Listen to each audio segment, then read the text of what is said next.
संजय राऊत ठाकरे गटाचे खासदार याने असं आरोप केलेला आहे की आजचा जो अपात्रता निकाल आहे हे एक प्रकारे मॅच फिक्सिंग आहे.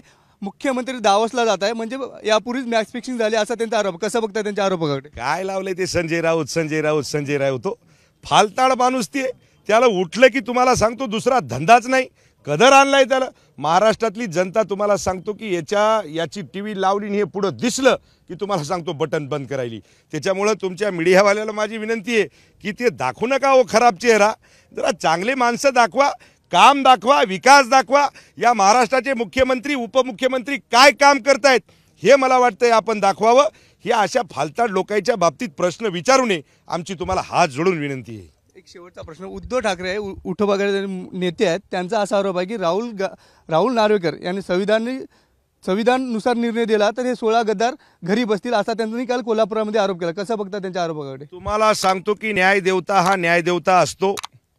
ज्या वेळेस संविधानाला धरूनच तुम्हाला सांगतो की नार्वेकर साहेब हे निकाल देणार आहेत. संविधानाला सोडून या महाराष्ट्रात नव्हे या भारत देशामध्ये हिंदुस्थानामध्ये हे चलत नाही. संविधान हे माझ्या भारतरत्न डॉक्टर बाबासाहेब आंबेडकरांनी लिहिलेलं आहे.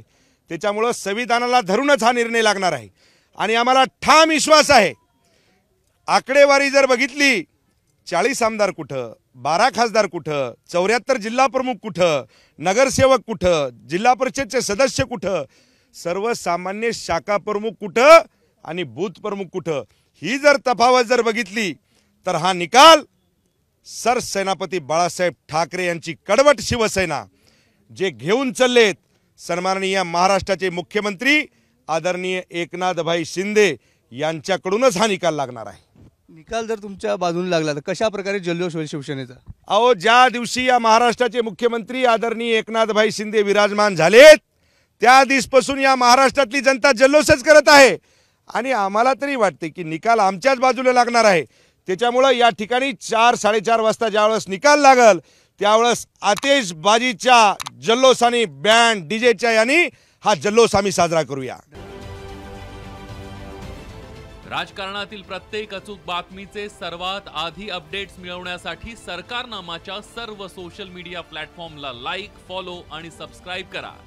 तसंच सर्व नोटिफिकेशनसाठी बेल आयकॉन प्रेस करायला विसरू नका.